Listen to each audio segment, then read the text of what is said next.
इस मामूली सी दिखने वाली लौकी की बेल की किस्मत में सिर्फ मिट्टी में मिल जाना लिखा था, लेकिन जब मेरा पुनर्जन्म प्रीनेटल गोड वाइन के रूप में हुआ, जो कि 10 ग्रेट स्पिरिचुअल रूट्स में से एक है, तो मैं चुपचाप बैठकर तमाशा नहीं देख सकता था। मैं ये बर्दाश्त नहीं कर पा रहा था कि इसके 7 कीमती हुलो आपस में बांट लिए जाएं और इसकी जड़ की मिट्टी भी छीन ली जाए।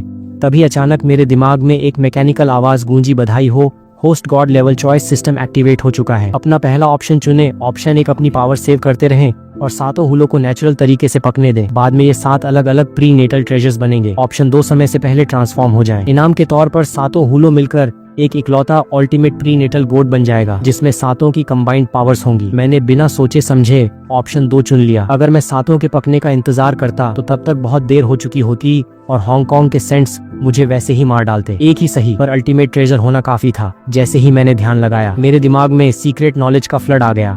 सिर्फ एक युआन हुई के अंदर मैंने अपनी सोल को इवॉल्व कर लिया और क्रिएशन का रास्ता समझ लिया। कई युगों की कड़ी तपस्या के बाद एक दिन चारों तरफ स्पिरिचुअल एनर्जी का सैलाब आ गया।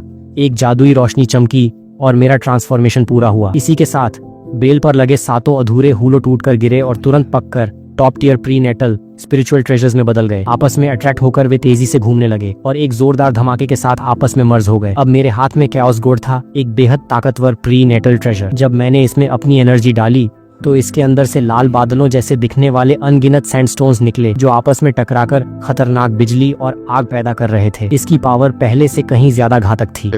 मैंने इसे संतुष्ट होकर अपनी सोल में सेव कर ली। ट्रांसफॉर्मेशन के बाद मेरी कल्टीवेशन स्टेज ग्रेट डालियो इमॉर्टल तक पहुंच चुकी थी। अपनी जड़ों की जादुई मिट्टी समेटकर मैं उस वैली के प्रोटेक्टिव बैरियर से बाहर निकल आया। बाहर आते ही मुझे पांगू का भारी प्रेशर महसूस हुआ, जिसकी वजह से इस पहाड़ पर कोई नहीं आता था। लेकिन मुझे पता था कि यहाँ छिपे खजाने को ढूंढने का ये बेस्ट मौका है। जल्द ही मुझे एक जादुई प्रीनेटल प्लैंटेन ट्री मिला, जिस पर यिन और यांग की 2 पत्तियां थीं। पुरानी टाइमलाइन में ये पत्तियां दूसरों को मिलती और पेड़ सूख जाता, इसलिए मैंने इसे बचाकर अपने पास रख लिया।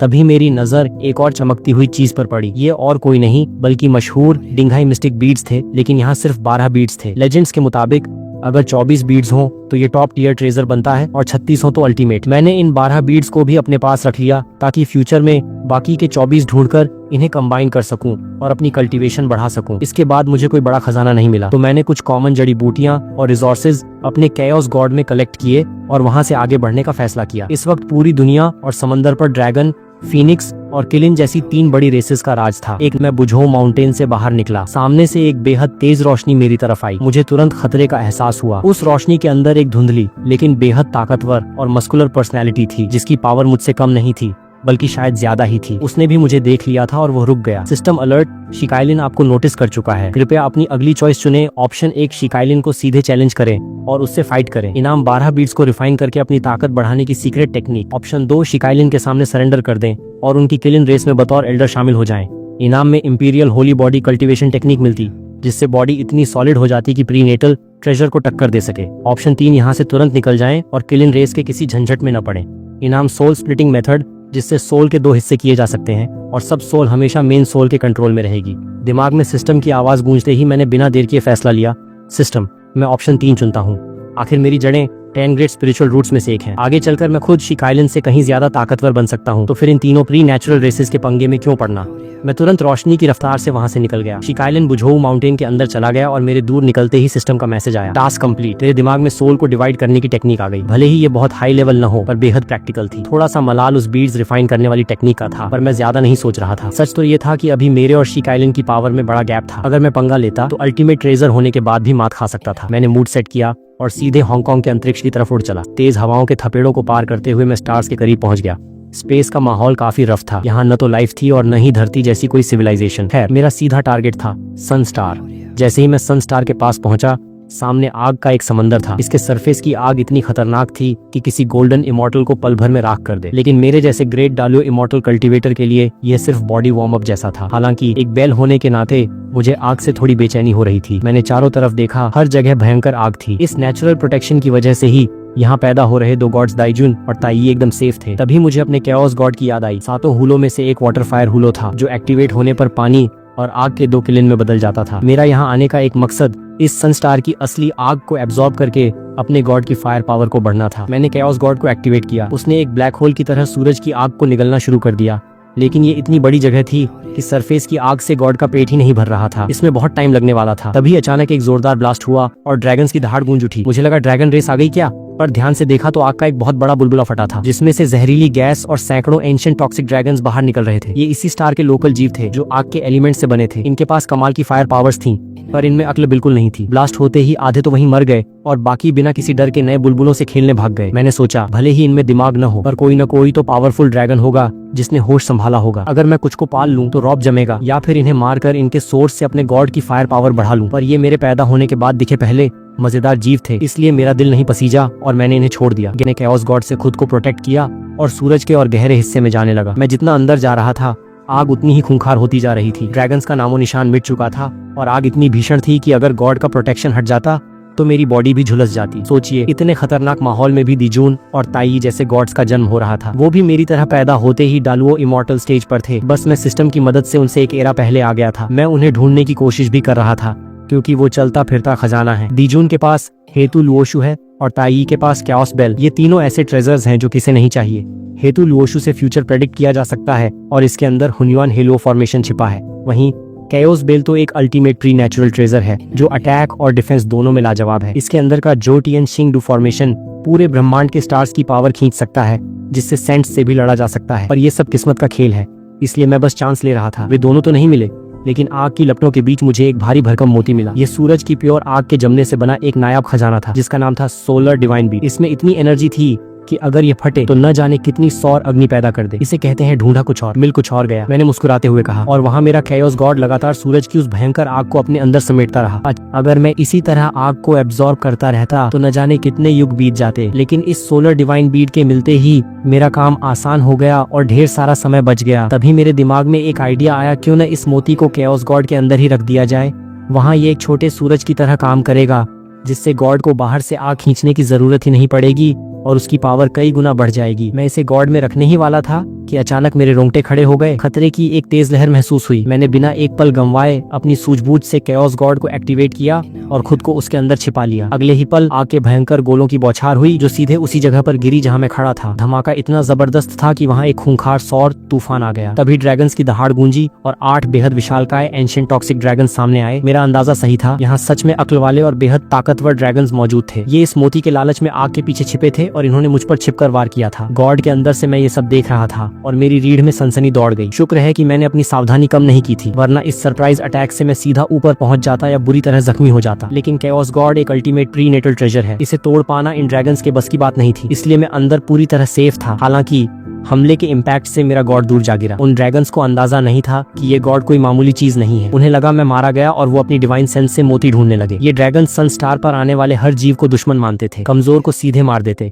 और मेरे जैसे स्ट्रॉन्ग कल्टीवेटर पर छिपकर हमला करते। ये 8वां ग्रेड डालुओ इमॉर्टल लेवल के थे और इन्होंने इतनी आग निगली थी कि इनकी पावर बहुत ज्यादा थी। अगर मैं इनसे आमने सामने लड़ता तो शायद भारी पड़ जाता। मैं गॉड के अंदर बैठकर कोई स्ट्रेटेजी सोच ही रहा था कि तभी दिमाग में फिर से सिस्टम की घंटी बजी। डिंग, डिटेक्ट किया गया है कि होस्ट पर 8 एंशिएंट टॉक्सिक ड्रैगन्स ने हमला किया है। कृपया अपनी चॉइस चुने। ऑप्शन 1, इन 8 ड्रैगन्स को बेरहमी से मारकर उनकी त्याओ बॉडी के सोर्स से कैओस गॉड की पावर बढ़ाएं। इनाम इन ड्रैगन्स की फायर सुपर पावर्स। ऑप्शन 2, इन्हें हराकर अपना गुलाम बना लें। इनाम इन 8 ड्रैगन्स की combined spiritual power. Option 3, total 9 dragons को अपना गुलाम बनाएं। इनाम fire law of the great दाओ का पूरा सीक्रेट नॉलेज। हैरान रह गया, 9 ड्रैगन्स, लेकिन यहाँ तो सिर्फ 8 हैं।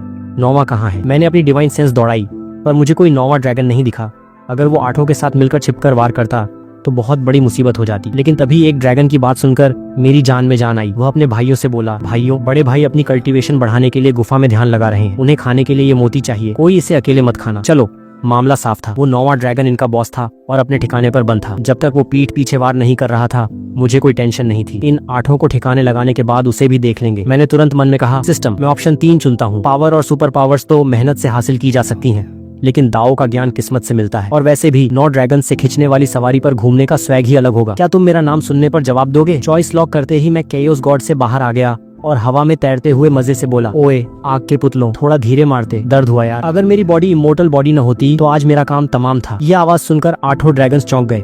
उनकी विशाल आंखें यहाँ वहाँ देखने लगी, लेकिन अपने बड़े साइज की वजह से वो छोटे से मुझे देख ही नहीं पा रहे थे। मजबूरी में मुझे अपनी बॉडी का साइज बड़ा करना पड़ा। मैंने जोर से कहा, यहाँ हूँ नीचे, मिल गया साला, यहाँ छिपा है। एक ड्रैगन चिल्लाया, तभी दूसरा बोला, संभल कर, ये बंदा चालाक है, हमारा पहला हमला झेल गया। मैंने टाइम वेस्ट न करते हुए सीधे झूठ बोलते हुए अपना गेम शुरू किया। मेरा नाम दाइजुन है, क्या तुम लोगों में अपना नाम बताने का दम है? लीडर ड्रैगन हंसते हुए बोला, क्यों नहीं, मेरा नाम है मैनेरे। ये नाम हमारे बॉस मैनी ने दिया है और ये मेरे बाकी भाई बहन है, मैन सैन, मैन सी, मैन वू, मैन लियू, मैन की, मैन बा और मैन जीव। बोल तुझे क्या करना है? आठों ड्रैगन्स एक साथ इतनी जोर से दहाड़े की बिजली कड़क उठी। करना क्या है? कुछ नहीं, मैं मुस्कुराया और अपना कैओस गॉड आगे करते हुए बोला, मैन एयर, मैन सैन, मैन सी, मैन वू, मैन लियू, मैन की, मैन बा, मैन जीव। अगर मैं तुम्हें आवाज दूं तो क्या तुम में जवाब देने की हिम्मत है? हाँ क्यों नहीं। जैसे ही मैंने ने जवाब देने के लिए मुंह खोला गॉड से एक रहस्यमयी जादुई पावर निकली। उसका पहाड़ जैसा बड़ा शरीर पल भर में छोटा हो गया और वो सीधा उड़कर गॉड के मुंह के अंदर चला गया। ये देखकर बाकी 7 ड्रैगन्स चीखे, दूसरे भाई, और जैसे ही उनके मुंह से ये शब्द निकले वो जादुई रोशनी उन पर भी हावी हो गई। वो सब भी छोटे होकर गॉड के अंदर बंद हो गए। ये असल में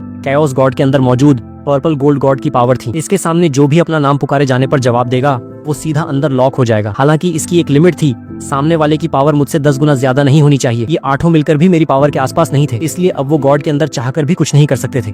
गॉड के अंदर ये 8 ड्रैगन्स चाहे जितना मर्जी चीखें चिल्लाएं, मैंने उनकी एक न सुनी। मैं तुरंत उन्हें अपना गुलाम बनाने के लिए उनकी सोल में अपनी डिवाइन सेंस लेकर घुसा। लेकिन जैसे ही मैं अंदर गया मेरे होश उड़ गए। उनकी सोल में पहले से ही एक बेहद पावरफुल प्रोटेक्टिव लॉक लगा हुआ था। इसका मतलब साफ था, ये ड्रैगन्स आवारों की तरह यहाँ नहीं घूम रहे थे, इनका कोई सीक्रेट मालिक था। मेरी हिम्मत आगे बढ़ने की नहीं हुई।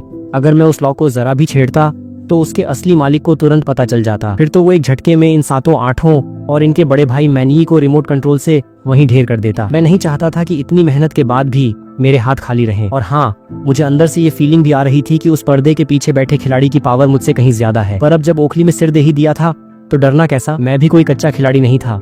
उस मिस्टीरियस बंदे ने इन 9 ड्रैगन्स को चुपचाप सनस्टार पर पाल रखा था, तो पक्का वो कोई बहुत बड़ा और काला गेम खेल रहा था। जब उसे पता चलेगा कि मैंने उसका सीक्रेट देख लिया है तो वो मुझे वैसे भी नहीं छोड़ेगा। तो फिर डरना क्या, इसके सारे के सारे 9 ड्रैगन्स उड़ा लेते हैं। मैंने अपनी डिवाइन सेंस बाहर निकाली और गॉड के अंदर उन 8 पर प्रेशर बढ़ा दिया ताकि वो हिल भी न सके। अब मुझे उस 9वें ड्रैगन को ढूंढकर इसी तरह गॉड में बंद करना था, इससे पहले कि उसके असली मालिक को भनक लगे। मुझे उस मालिक की जगह खुद इन ड्रैगन्स का नया गॉडफादर बनना था। मैंने हवा से उन ड्रैगन्स की एनर्जी का एक कतरा खींचा और अपनी जादुई पावर से उसका पीछा करने लगा। मुझे सीधे सनस्टार के सबसे गहरे और सबसे गर्म हिस्से की लोकेशन मिली। मैं जितना अंदर जा रहा था आग इतनी भयंकर हो रही थी कि अब मेरी सॉलिड बॉडी भी जवाब दे रही थी। मुझे खुद को सेफ रखने के लिए अपनी पूरी स्पिरिचुअल पावर का ढाल बनाना पड़ा। लेकिन असली चैलेंज ये था कि उस 9वें ड्रैगन को बिना शोर शराबे के कैसे पकड़ा जाए। तभी मेरे दिमाग की बत्ती जली। मैंने अपनी द ऑफ क्रिएशन की पावर को एक्टिवेट किया और अगले ही पल मेरी पूरी बॉडी बदल गई। एक जबरदस्त दहाड़ के साथ मैं खुद एक हूबहू एंशिएंट टॉक्सिक ड्रैगन बन गया। वो सूरज की आग जो मुझे परेशान कर रही थी अब मेरे शरीर को अपनी सी लगने लगी। मैं मजे से आग उगलते हुए आगे बढ़ा। मेरी एनर्जी अब बिल्कुल उनके बड़े भाई जैसी मैच कर रही थी। काफी देर उड़ने के बाद आखिरकार मैं उनके ठिकाने पर पहुंचा, एक बहुत बड़ा ड्रैगन नेस्ट। अंदर से एक बेहद खतरनाक और भारी एनर्जी आ रही थी। ये उनका बॉस मैन ये था। उसकी पावर मेरी टक्कर की थी, बल्कि शायद थोड़ी ज्यादा ही थी। सबसे बड़ी बात, वो इस वक्त अपनी कल्टीवेशन बढ़ाकर ग्रेट डालुओ इमॉर्टल में एंट्री करने की कगार पर था। मैंने बिना टाइम गंवाए सीधे गुफा में एंट्री मारी। बड़े भाई, मैं वापस आ गया। मैंने अपनी आवाज को गूंजाते हुए अंदर बैठे उस विशालकाय ड्रैगन को मैसेज भेजा, मैन तू वापस आ गया। पर अकेला क्यों? गुफा के अंधेरे से मैन की भारी आवाज आई और उसकी आंखें खुली। लेकिन जैसे ही उसके मुंह से ये शब्द निकले वही पुराना कर्म का गेम शुरू हो गया। एक जादुई पावर ने उसे जकड़ लिया और उसका पहाड़ जैसा शरीर छोटा होने लगा। वो सीधे उड़कर मेरे पंजे में छिपे कैओस गॉड की तरफ खींचने लगा। भले ही ड्रैगन्स में अक्ल कम हो, पर वो बॉस था। तुरंत भांप गया कि इस मैन एयर में कुछ गड़बड़ है। वो गुस्से में दहाड़ा और पूरी ताकत से गॉड की पावर का विरोध करने लगा। उसकी पावर वाकई गजब की थी। उसने एक सेकंड के लिए कैओस गॉड के अट्रैक्शन को हवा में ही रोक दिया। लेकिन अल्टीमेट प्री नेचुरल ट्रेजर के सामने उसकी एक न चली। अगले ही पल वो बेबस हो गया और एक दर्दनाक चीख के साथ गॉड के अंदर जाकर लॉक हो गया। वो भी अब बाकी भाइयों की तरह हिलने के लायक नहीं बचा था। एजुल उसे पकड़ने के बाद मैंने चैन की सांस ली। ये तो अच्छा हुआ कि इन ड्रैगन्स को सिर्फ अंधाधुंध पावर बढ़ानी आती थी। उन्हें दाव या कर्म के सिद्धांतों का कोई अता पता नहीं था, वरना खेल बिगड़ सकता था। अब 9 के 9 ड्रैगन्स मेरे कैओस गॉड में ऐसे पड़े थे जैसे एम्बर के अंदर कोई मक्खी फंसी हो। यही तो एक प्री नेटल ट्रेजर का जलवा है। मैंने गॉड के अंदर खुद एंट्री ली और अपने असली रूप में आकर मुस्कुराते हुए उन्हें देखा। अपने टास्क कंप्लीट करने का टाइम था। साथ ही मुझे ये जानने की भी भारी चुल मची थी कि इन सब का असली आका कौन है, जिसने सनस्टार पर इतना बड़ा मोहरा सेट कर रखा था।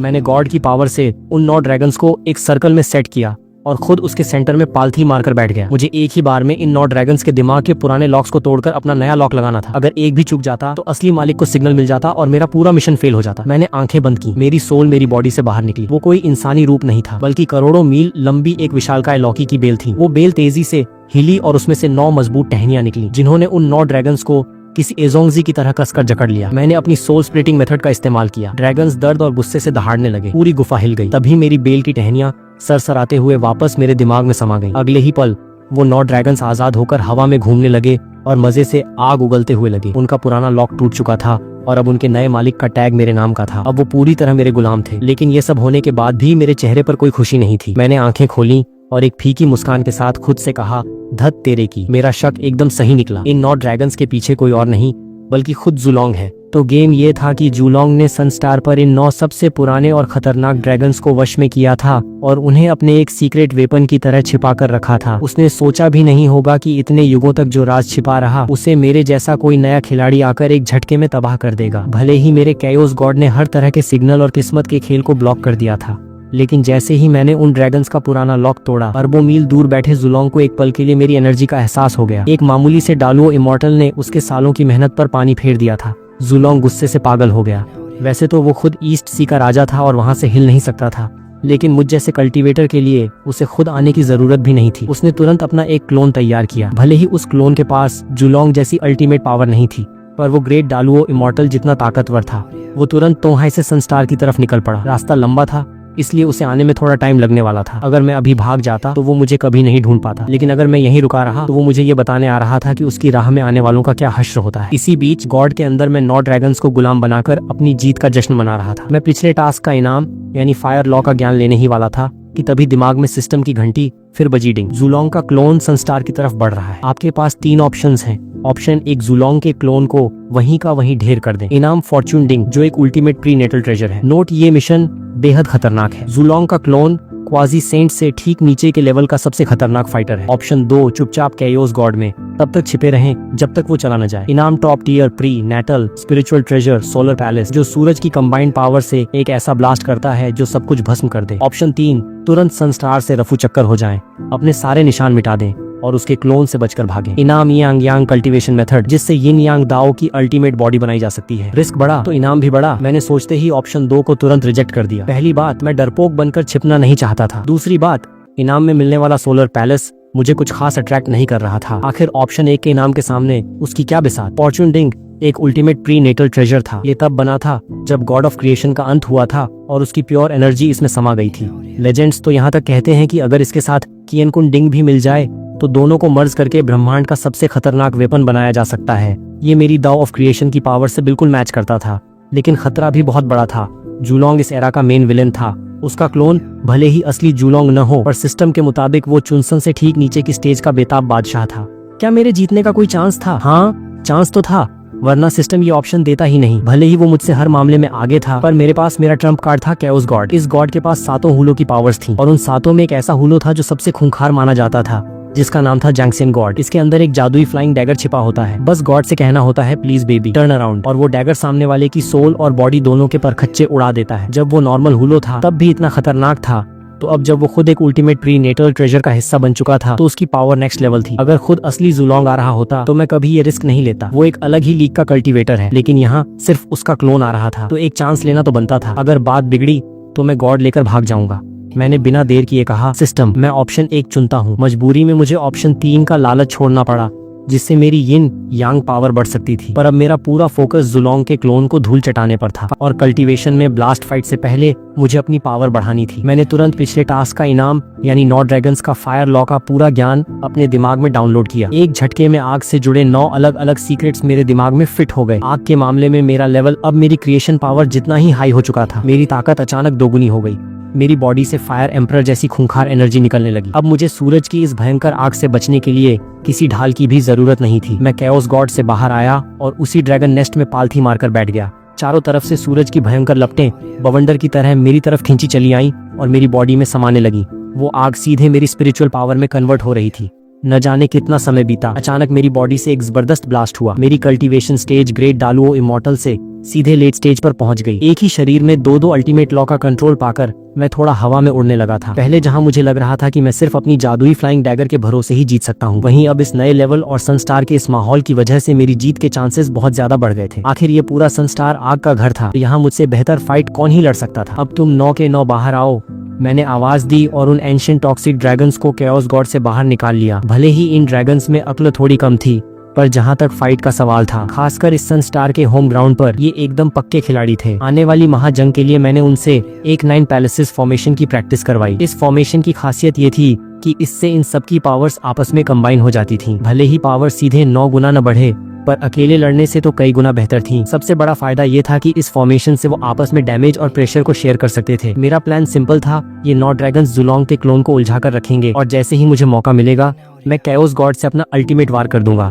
इसके अलावा मैंने भागने की कई तरकीबें भी तैयार रखी थी, जैसे लाइटनिंग एस्केप, येन यांग एस्केप और स्पेस एस्केप। हांगकांग की दुनिया में जितने लॉ होते हैं, भागने की उतनी ही जादुई तकनीकें होती हैं। जुलोंग जैसे लेवल का फाइटर भी इन सब में एक्सपर्ट था, इसलिए मैं कोई कसर नहीं छोड़ना चाहता था। जुलोंग के क्लोन का इंतजार करते हुए वक्त कब बीत गया पता ही नहीं चला। एक दिन जब मैं सनस्टार की गहराई में बैठकर सूरज की असली आग से अपनी कल्टीवेशन बढ़ा रहा था, तभी मुझे कुछ एहसास हुआ। मैंने आंखें खोली और सनस्टार के बाहर देखा। एक बेहद खूंखार और डरावना प्रेशर पूरी ताकत से सनस्टार की तरफ बढ़ रहा था। आखिरकार जुलोंग का क्लोन आ चुका था। जैसे ही जुलोंग का क्लोन सनस्टार पर उतरा, मेरे 9 ड्रैगन्स ने उसे चारों तरफ से घेर लिया। उन्होंने हर डायरेक्शन से उस पर जहरीली आग और जादुई हमलों की बौछार कर दी, लेकिन जुलोंग का क्लोन टस से मस नहीं हुआ। उसने एक जोरदार दहाड़ लगाई और उन हमलों को सीधे अपनी बॉडी पर झेला। उस आग से उसकी बॉडी बस हल्की सी हिली। अगले ही पल वो एक उड़ते हुए पहाड़ की तरह तेजी से घूमा। पलक झपकते ही उन 9 ड्रैगन्स के हमलों को झेलते हुए वो एक ड्रैगन के बिल्कुल पास पहुंच गया।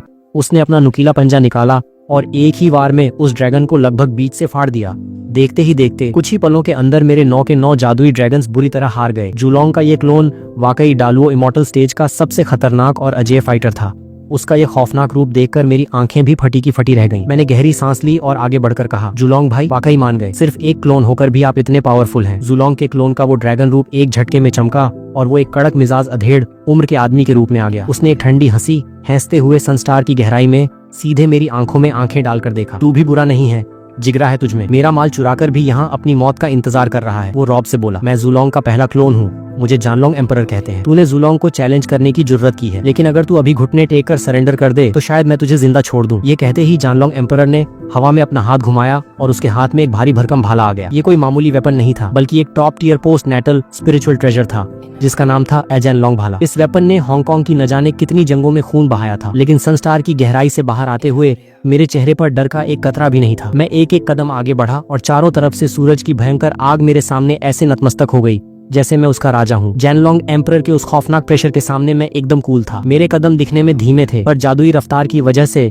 मैं पलक झपकते ही सनस्टार के सरफेस पर उसके सामने आकर खड़ा हो गया। घुटने टेक कर सरेंडर कर दे, शायद ये लाइन मुझे तुमसे कहनी चाहिए, मैंने एकदम शांत आवाज में कहा। जुलोंग भी इतिहास का एक हिस्सा बनकर रह जाएगा, तुम्हारी क्या बिसात। सुनो, मैं अपना नाम नहीं बदलता, मेरा नाम होंगजुन है। आज मैं तुम्हारी औकात देखने आया हूँ। मुझे लगा था कि मेरा यह झूठ सुनकर जैनलोंग एम्परर गुस्से से पागल हो जाएगा, लेकिन उसके चेहरे पर अजीब से एक्सप्रेशंस आ गए। वो ठहाका मारकर हंस पड़ा। अबे ओए, किसी का नकली नाम रखने से पहले कम से कम यह तो चेक कर लेता कि मैं उसे जानता हूँ या नहीं। होंगजुन यूजिंग माउंटेन पर रहता है, सीधा साधा बुजुर्ग है वो, मैं उससे कई बार मिल चुका हूँ। तू उसका नाम लेकर मुझे बेवकूफ बना रहा है, क्या मजाक है। धत तेरे की, मुझे क्या पता था कि जिस होंगजुन पर मैं ये इल्जाम मढ़ने की सोच रहा था वो जुलोंग का पुराना लंगोटिया यार निकलेगा। थोड़ा अजीब तो लगा, पर मेरी चमड़ी भी मोटी थी। मैं बिना शर्माए मुस्कुराया। लगता है जुलोंग भाई की जान पहचान काफी लंबी चौड़ी है, मैं आपको चकमा नहीं दे पाया। खैर, अब मैं अपना असली नाम बताता हूँ। दरअसल मेरा नाम क्यांकून है। जैनलोंग एम्परर ने बिना किसी एक्सप्रेशन के अपना भाला घुमाया और बोला, क्यांकून को भी जानता हूँ। मैंने फिर पासा फेंका। अच्छा चलो, मैं यिन यांग हूँ। यिन यांग भाई भी मेरे दोस्त हैं, उसने तुरंत जवाब दिया। अब मेरा इस मजाक से मन भर चुका था, इसलिए मैंने टाइम पास बंद किया। हांगकांग की दुनिया में घूमने के लिए एक दमदार नाम तो चाहिए ही था। मैंने सीरियस होकर कहा, चलो छोड़ो, अब से तुम मुझे जाओहुआ के नाम से बुला सकते हो। जाओहुआ। जैनलोंग एम्परर ने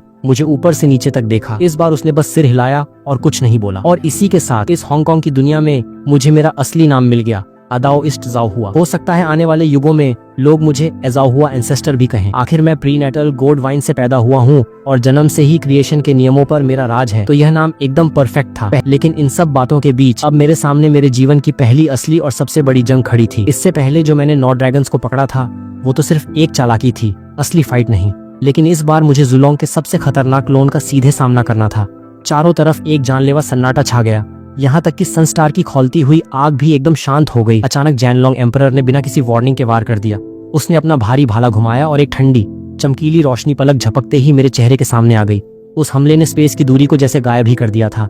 मुझे ऐसा लगा कि मैं चाहे दुनिया के किसी भी कोने में छिप जाऊं या उससे कितना भी दूर भागूं, इस जानलेवा वार से नहीं बच सकता। उसी एक सेकंड में मुझे समझ आ गया कि जैनलोंग एम्परर ने ब्रह्मांड के 3000 नियमों में से सबसे टॉप वाले नियम स्पेस लॉ पर महारत हासिल कर रखी थी। उसका यह वार स्पेस की पावर से लैस था अब वो भाला सीधे मेरी तरफ आ रहा था और मेरे पास बचने का कोई रास्ता नहीं था। भाले के नीचे आते ही मेरे आसपास का स्पेस सिकुड़ने लगा, जैसे उसने मुझे एक अदृश्य पिंजरे में कैद कर दिया हो ताकि मैं हिल भी न सकूं। लेकिन मेरे चेहरे पर डर का एक कतरा तक नहीं था। वाह जेनलोंग एम्परर, मान गए, तुमने स्पेस लॉ जैसी मिस्टीरियस पावर पर महारत हासिल कर रखी है, लेकिन मुझे मारना इतना आसान नहीं है। अब जरा मेरी दाव ऑफ क्रिएशन का मजा चखो। मैं पूरी ताकत से चिल्लाया। क्रिएशन का नियम ब्रह्मांड की हर पावर को कंट्रोल कर सकता है और सनस्टार की यह आग सब कुछ भस्म करने का दम रखती है। मैंने हवा में अपना हाथ घुमाया और बिना किसी वेपन के सीधे अपने खाली हाथ से जेनलोंग एम्परर के उस खूंखार भाले को रोकने के लिए आगे बढ़ा दिया।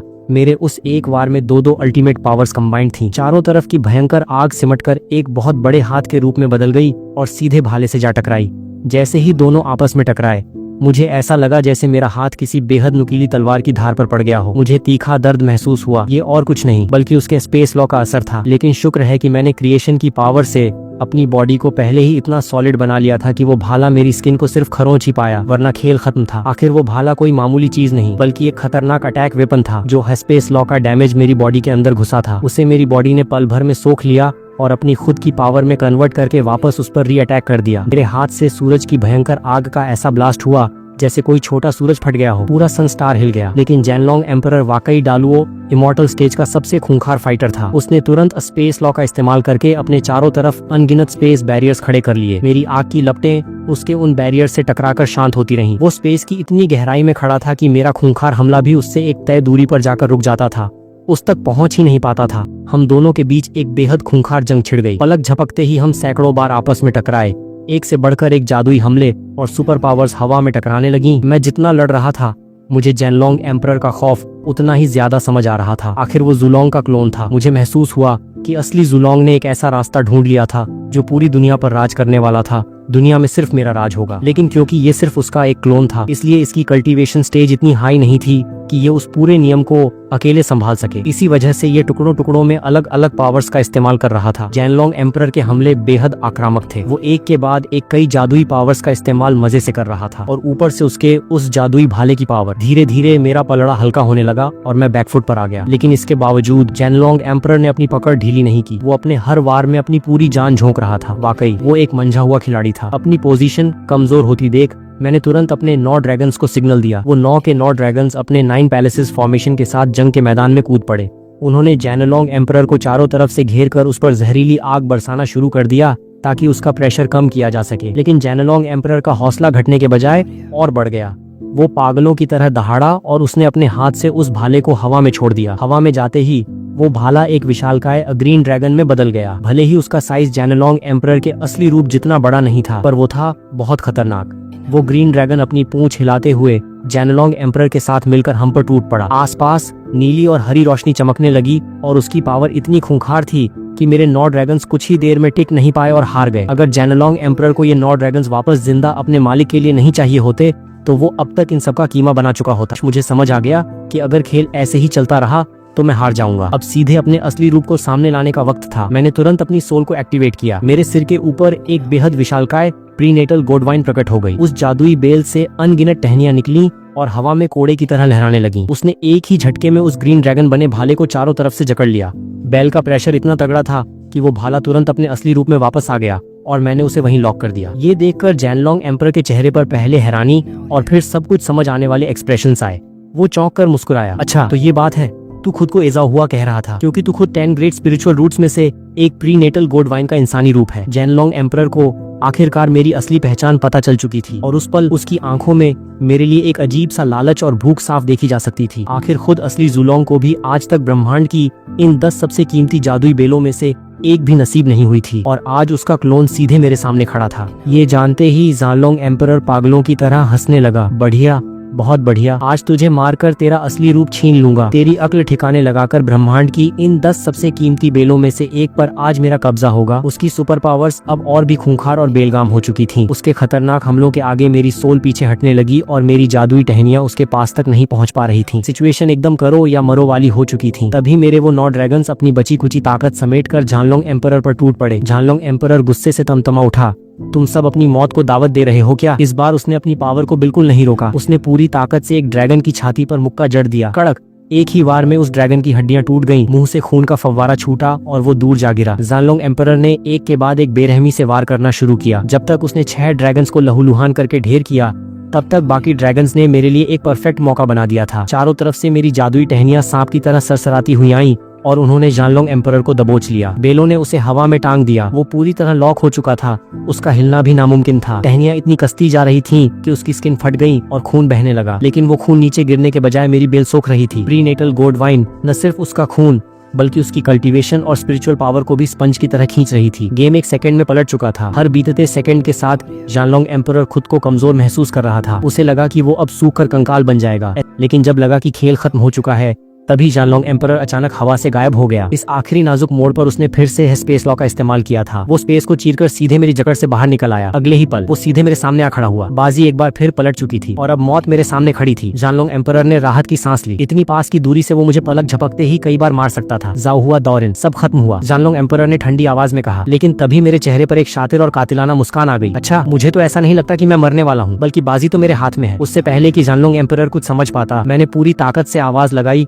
Please baby turn around. एओस गॉड से एक सफेद चमकदार रोशनी निकली जिसके अंदर 2 आंखें चमक रही थीं। मैंने जानबूझकर ये जादुई फ्लाइंग डैगर तब निकाला जब वो जीत के नशे में एकदम बेफिक्र हो चुका था। इतनी पास की दूरी से ज़ानलोंग एम्परर जैसा कल्टीवेटर भी अपनी जान नहीं बचा सकता था। हवा में 2 चमकदार सफेद लकीरें चमकी और स्पेस को चीरती हुई निकल गईं। सनस्टार पर एक आखिरी दर्दनाक चीख गूंजी और फिर हर तरफ सन्नाटा छा गया। आग की लपटों के बीच ज़ानलोंग एम्परर की बिना सिर वाली बॉडी और एक बहुत बड़ा ड्रैगन का कटा हुआ सिर पड़ा था। मैंने एक गहरी सांस ली। चलो, आखिरकार जीत ही गए। ये फ्लाइंग डैगर वाकई बेहद खूंखार वेपन था, जिसने डालुओ इमॉर्टल स्टेज के सबसे अजेय फाइटर को एक झटके में ढेर कर दिया। लेकिन मुझे अपनी औकात पता थी, ये सिर्फ उसका क्लोन था। अगर खुद असली जुलोंग आ जाता तो मेरे गॉड निकालने से पहले ही वो उसे मुझसे छीन लेता। जब तक मैं उस लेवल तक नहीं पहुंच जाता, तब तक जुलोंग जैसे दिग्गजों से सीधे पंगा लेना सुसाइड करने जैसा था। मैंने तुरंत केओस गॉड को एक्टिवेट किया और ज़ानलोंग एम्परर की बॉडी, उसका सिर और अपने 9 ड्रैगन्स को गॉड के अंदर समेट लिया। जैसे ही मैदान साफ हुआ, सिस्टम का मैसेज आया, मिशन सक्सेसफुल। मैंने मन में सोचते ही हवा में एक बेहद आलीशान और जादुई कढ़ाई को प्रकट होते देखा। ये और कोई नहीं बल्कि मेरी मनपसंद फॉर्चून डिंग थी। उससे निकलने वाली रहस्यमयी एनर्जी को महसूस करके मेरा दिल तेजी से धड़कने लगा। मैंने इसकी पावर्स को चेक किया और संतुष्ट होकर इसे अपनी सोल में कल्टीवेट होने के लिए रख दिया। इसके बाद मैंने केओस गॉड की मदद से पूरे सन स्टार से अपने कल्टीवेशन के सारे निशान, सबूत और कर्म के कनेक्शन को पूरी तरह मिटा दिया। इस अल्टीमेट ट्रेजर की वजह से अब खुद ब्रह्मांड की किस्मत लिखने वाले भी ये पता नहीं लगा सकते थे कि यहाँ क्या हुआ था। अगर जुलोंग खुद भी यहाँ आ जाता तो उसे खाली हाथ ही लौटना पड़ता। ईस्ट सी के एजुलोंग पैलेस में जैसे ही ज़ानलोंग एम्परर का अंत हुआ, जुलोंग को तुरंत उसका एहसास हो गया। वो अपनी गद्दी से उछल पड़ा। उसके चेहरे पर यकीन करना मुश्किल था। ज़ानलोंग एम्परर उसके 9 सबसे बेस्ट क्लोन्स में से सबसे खतरनाक फाइटर था और वो इतनी बेबसी से मारा गया, वो भी एक मामूली से डालुओ इमॉर्टल के हाथों। जुलोंग का चेहरा गुस्से और डर से पीला पड़ गया।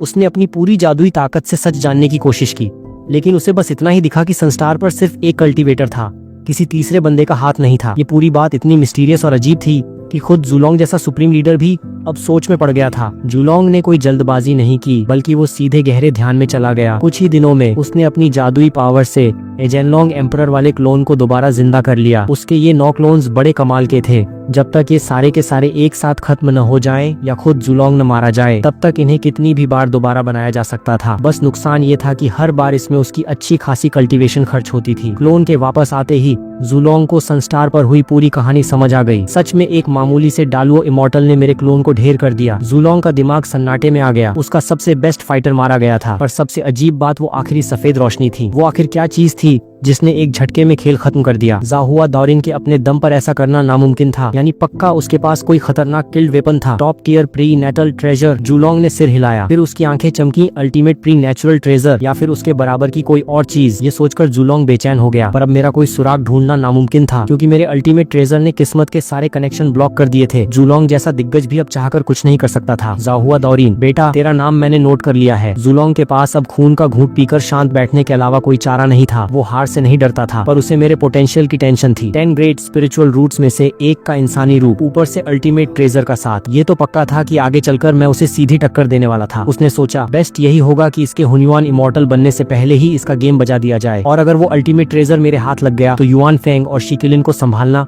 बाएं हाथ का खेल होगा। फिर इस दुनिया पर सिर्फ मेरा राज होगा। सन स्टार से निकलने के बाद मेरा पाना लूनर स्टार जाने का था, पर अभी अभी एक भयंकर जंग हुई थी। भले ही फ्लाइंग डैगर की वजह से मुझे ज्यादा चोट नहीं आई, पर मेरी स्पिरिचुअल पावर काफी खर्च हो चुका थी, इसलिए पहले रिकवर करना जरूरी था। साथ ही उस फाइट में मेरे 9 ड्रैगन्स में से ज्यादातर की हालत खराब हो चुकी थी। मुझे उन्हें भी चेक करना था, आखिर आगे चलकर उन्हें मेरी सवारी जो खींचनी थी। इसके अलावा जैनलॉन्ग एम्परर की सोल भले ही खत्म हो गई थी, पर उसकी सॉलिड बॉडी एकदम सेफ थी। ऊपर से मुझे सिस्टम से फॉर्चून रिंग भी मिली थी, तो इन सब का कुछ जुगाड़ करना था। अंतरिक्ष में अरबों मील का सफर तय करने के बाद मैंने एक सुनसान और छोटा सा स्टार ढूंढा। वहाँ एक छुपा हुआ प्रोटेक्टिव बैरियर बनाकर मैं कल्टीवेशन में बैठ गया। न जाने कितना वक्त बीता, मेरी सारी थकान और चोटें एकदम ठीक हो गईं। इस जंग से मुझे सबसे बड़ा फायदा ये हुआ कि मेरा बैटल एक्सपीरियंस बहुत सॉलिड हो गया था। अपनी सेहत सुधारने के बाद मैंने उन 9 ड्रैगन्स को देखा। 6 की हालत अभी भी बहुत क्रिटिकल थी। मैंने दिमाग दौड़ाया और अपनी फॉर्चून रिंग बाहर निकाली। फिर जैनलॉन्ग एम्परर की उस ग्रीन ड्रैगन वाली बॉडी को लिया। मैंने एक झटके में उस ड्रैगन बॉडी के कीमती पार्ट्स अलग कर दिए। उसकी नसें,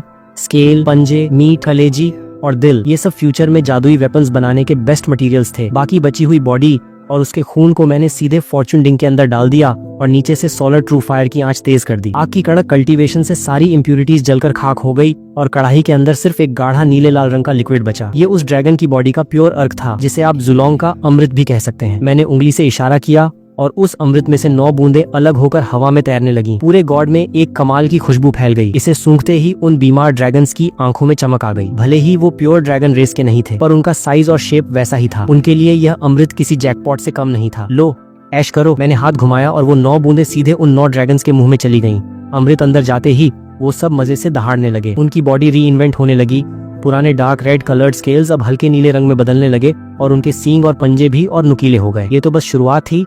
पूरा सोखने के बाद उनकी पावर और बढ़ने वाली। अब मैंने फॉर्चून रिंग में बचे हुए बाकी के अमृत को बाहर निकाला। ये थोड़ा स्पेशल था। नीले लाल रंग के साथ साथ इसमें एक चांदी जैसी सफेद चमक थी। ये और कुछ नहीं बल्कि स्पेस लॉ की पावर थी। जुलोंग का ये क्लोन स्पेस की पावर्स में एक्सपर्ट था, यहाँ तक कि उसकी बॉडी के अंदर भी स्पेस की एनर्जी कूट कूट कर भरी थी। मैंने अमृत निकालते वक्त उस पावर को भी खींच लिया था। इस स्पेस पावर के मिलते ही मेरे 12 हेवंस बनाने के सारे रिसोर्सेज पूरे हो चुके थे। मैंने मन में सोचते ही बुझो माउंटेन से मिले वो 12 5 रंगों में चमकने वाले डिंघाई मिस्टिक बीड्स बाहर निकाले। ये सब top tier prenatal treasures थे। अपनी हीलिंग के वक्त मैंने पूरा मैथ लगा लिया था कि कैसे जुलोंग के इस अमृत की स्पेस पावर से इन बीड्स को 12 हेवंस में कन्वर्ट करना है। मैंने उस अमृत को 12 हिस्सों में डिवाइड किया और हर एक बीड के अंदर मर्ज कर दिया। इससे उन बीड्स पर भी एक चांदी जैसी नीली परत चढ़ गई। पर मेरा प्लान सिर्फ 12 हेवंस बनाने का नहीं था। मुझे इन 12 बीड्स से अपने 12 क्लोन्स भी तैयार करने थे। मैंने अपनी सोल स्प्लिटिंग मेथड को इसमें मिक्स किया और उन 12 बीड्स को वापस फॉर्चून रिंग के अंदर डाल दिया। नीचे से सूरज की आग और तेज हो गई। मैंने अपने दोनों हाथों से जादुई मंत्र पढ़ने शुरू किए। मेरी कल्टीवेशन और क्रिएशन की पावर से अनगिनत चमकते हुए सिंबल्स निकलने लगे, जिन्हें मैंने एक एक करके उन 12 बीड्स के अंदर फिट कर दिया। धीरे धीरे कढ़ाई के अंदर उन 12 बीड्स का रंग बदलने लगा। अब वो न तो काले थे और न ही सफेद, बल्कि उनका रंग ब्रह्मांड के शुरुआती धुंधले कोहरे जैसा मिक्स हो चुका था। इस वक्त उन बीड्स के अंदर एक धुंधली सी जादुई रोशनी चमक रही थी, जो बिल्कुल वैसी ही थी जैसी इस सृष्टि के बनने से पहले के कोहरे की होती है। मुझे समझ आ गया कि 12 हेवंस को एक्टिवेट करने का सही समय आ चुका है, लेकिन मैंने कोई हड़बड़ी नहीं दिखाई। मैं लगातार करोड़ों अरबों जादुई मंत्र उन डिंघाई मिस्टिक बीड्स के अंदर फिट करता रहा। अब उन 12 बीड्स का असली सोर्स एक दूसरे को अट्रैक्ट करने लगा था और उनके बीच एक तगड़ा कनेक्शन बन गया था। वो कढ़ाई के अंदर एक दूसरे के चक्कर काटने लगे और सूरज की आग लगातार उन्हें रिफाइन कर रही थी। न जाने कितना वक्त बीता। एक दिन अचानक उन 12 बीड्स के अंदर एक जबरदस्त वाइब्रेशन हुई और एक गूंज उठी। अब उन अगले ही पल वो सारे के सारे सेंटर की तरफ बढ़े और आपस में जोरदार तरीके से टकराए। एक ऐसा धमाका हुआ जैसे आसमान से बिजली गिरी हो या कोई नई दुनिया बन रही हो।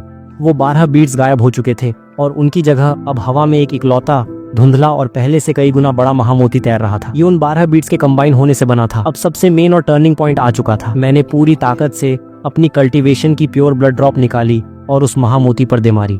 साथ ही दोनों हाथों से आखिरी और सबसे मिस्टीरियस मंत्र उस पर फिट कर दिया। मैं पूरी ताकत से चिल्लाया, खुल जा। मोती के अंदर एक खौफनाक ब्लास्ट हुआ। वो धुंधली रोशनी 2 हिस्सों में बंट गई। सफेद रोशनी ऊपर की तरफ उठने लगी और काली रोशनी नीचे की तरफ बैठने लगी। ब्रह्मांड में अदाओं का म्यूजिक गूंज उठा और देखते ही देखते मेरे सामने एक बेहद शानदार और जादुई हेवनली वर्ल्ड खुल गया। एक एक करके पूरे 12 हेवनली वर्ल्ड्स एक्टिवेट हो गए। अगले ही पल वो 12 दुनियाएं चमकी और चुपचाप मेरी गर्दन के पीछे एक के ऊपर एक सेट हो गईं। उन 12 परतों से ब्रह्मांड की ओरिजिनल एनर्जी निकलकर मेरी बॉडी में समाने लगी। एक झटके में मेरी कल्टीवेशन पावर रॉकेट की रफ्तार से बढ़ गई। अब मैं उन 12 दुनियाओं की पूरी ताकत को मजे से इस्तेमाल कर सकता था। वाकई हांगकांग की दुनिया में इस हेवनली वर्ल्ड टेक्निक का जो भौकाल है वो बिल्कुल सच है। इसे बनाने के बाद मेरी पावर इतनी बढ़ चुकी थी कि अब पूरे डालुओ इमॉर्टल स्टेज में शायद ही कोई कल्टीवेटर होगा जो अपनी स्पिरिचुअल पावर में मुझसे मुकाबला कर सके। और मजे की बात, ये 12 हेवंस अभी अपने पीक पर नहीं थे। मैं आगे चलकर इनमें स्पेस एलिमेंट वाले और भी जादुई वेपन्स मर्ज करके इन्हें और सॉलिड बना सकता था। अगर मुझे बाकी के 24 बीड्स भी मिल जाते तब तो तबाही मच जाती। इस महा प्रोजेक्ट को पूरा करने के बाद मैंने कल्टीवेशन से बाहर आने का फैसला किया। अब मेरा अगला टारगेट था लूनर स्टार। हांगकांग के इस अंतरिक्ष में कुछ स्टार्स ऐसे हैं जो हमेशा अमर रहेंगे, जैसे पांगू की दोनों आंखों से बने सन स्टार और लूनर स्टार। उनके साथ 365 मेन स्टार्स और 14,800 सब स्टार्स। ये सारे स्टार्स मिलकर ही का सबसे खतरनाक झो तिएनशिंगडू फॉर्मेशन बनाते हैं। बाकी के छोटे मोट स्टार्स तो बस नाम के हैं। अगर कोई इन 14,000 से ज्यादा स्टार्स पर कब्जा कर ले तो समझो पूरा अंतरिक्ष उसका गुलाम है। खैर, मेरा ऐसा कोई बड़ा विलन बनने का इरादा नहीं था। मैं तो बस इन स्टार्स की जादुई पावर्स को करीब से देखना चाहता था ताकि मेरी आगे की कल्टीवेशन आसान हो सके। अब मेरी कल्टीवेशन का अगला लेवल था हुनियन इमॉर्टल। लेकिन इस स्टेज पर पहुंचने के लिए सिर्फ एक जगह बैठकर आंखें बंद करके तपस्या करने से काम नहीं चलने वाला था। इसके लिए अपना खुद का एक नया सिद्धांत, अपना खुद का दाव खोजना पड़ता है। और वो तब होता है जब आप दुनिया घूमते हैं, नई चीजें देखते हैं और ब्रह्मांड के अलग अलग नियमों को समझते हैं। सीधे शब्दों में कहें तो इस पूरी कुदरत को अपना गुरु बनाना पड़ता है और हर एक नियम को करीब से समझकर खुद के लिए एक नया रास्ता तैयार करना पड़ता है। अपनी कल्टीवेशन का बेस दाव ऑफ क्रिएशन को बनाया है, यानी मैं क्रिएशन के सही रास्ते पर चल रहा हूँ। अगर हम आगे की हिस्ट्री को देखें तो होंगजुन जब जिशियाओ पैलेस में 3 बार प्रवचन देगा तो वो मोक्ष या परम ज्ञान के सिर्फ 3 रास्ते बताएगा, शक्ति का रास्ता, 3 इच्छाओं को मारना और पुण्य का रास्ता। लेकिन असलियत ये है कि ब्रह्मांड में 3000 नियम हैं, तो ज्ञान पाने के रास्ते भी सिर्फ 3 नहीं हो सकते। होंगजुन ने जो 3 रास्ते बताए वो तो बस दुनिया को दिखाने के लिए थे। सच कहूँ तो उन रास्तों में होंगजुन की बहुत बड़ी चाल छिपी थी। इसी वजह से आगे चलकर पूरी हांगकांग की दुनिया में सिर्फ 6 सेंट्स बन पाए और वो सब के सब पुण्य के रास्ते से बने, जो कि कल्टीवेशन का सबसे कमजोर सेंट लेवल माना जाता है। खैर, हर किसी की किस्मत अलग होती है, इसलिए किसके लिए कौन सा रास्ता बेस्ट है ये उस वक्त पर ही डिपेंड करता है।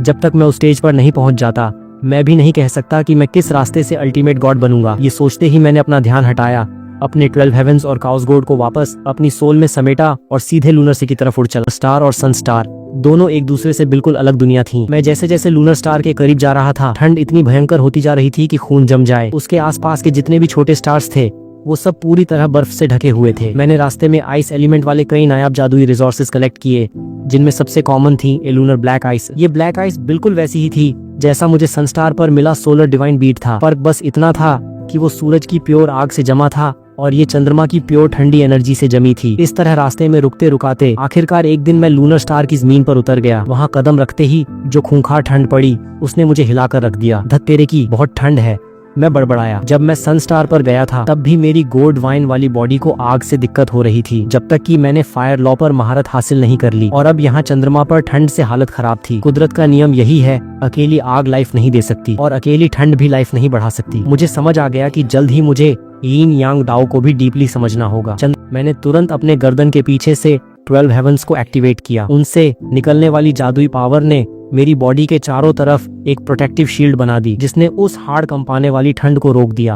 अब मैं सेफ था, तो मैंने मजे से चंद्रमा के नजारे देखना शुरू किया। सन स्टार की तरह जहां आग के ड्रैगन्स और कौवे रहते थे, इस लूनर स्टार पर भी ठंड के अपने जादुई जीव थे। यहाँ वहाँ बर्फीले पतंगे और बर्फ के खरगोश मजे से उछल कूद कर रहे थे। मुझ जैसे अनजाने मेहमान को देखकर वो पास आने की हिम्मत तो नहीं कर रहे थे, पर दूर से खड़े होकर अपनी बड़ी बड़ी आंखों से मुझे ही ताक रहे थे। मैंने उन छोटे मोटे जीवों को परेशान नहीं किया। मेरे दिमाग में तो कुछ और ही चल रहा था। क्या यहाँ भी मुझे उन 9 ड्रैगन्स जैसे खतरनाक लेजेंडरी कैरेक्टर्स मिलेंगे जिन्हें मैं अपना नया पेट बना सकूं? साथ ही मैंने सोचा, अगर सन स्टार पर जादुई फुसांग पेड़ और 3 पैरों वाले सोने के कौवे रहते हैं, तो इस लूनर स्टार पर उस मशहूर लॉरल पेड़ के अलावा और क्या होगा? लेजेंड्स के मुताबिक यहाँ शेहे और चांगशी से भी पुरानी और ताकतवर एक गॉडेस रहती है जिसका नाम है वांगशु। इस टाइमलाइन में तो वो पक्का जिंदा होगी। ये सोचते ही मैंने अपना फोकस सेट किया और लूनर स्टार के सबसे गहरे हिस्से की तरफ बढ़ना शुरू कर दिया। मैं जैसे जैसे अंदर जा रहा था, खजाने और जादुई रिसोर्सेज की लाइन लगी हुई थी। खासकर लूनर ब्लैक आइस तो इतनी ज्यादा थी कि बटोरते बटोरते मेरे हाथ थक गए। यहाँ तक कि उससे भी कीमती और रेयर लूनर जादुई स्टोन भी मुझे मिल गए।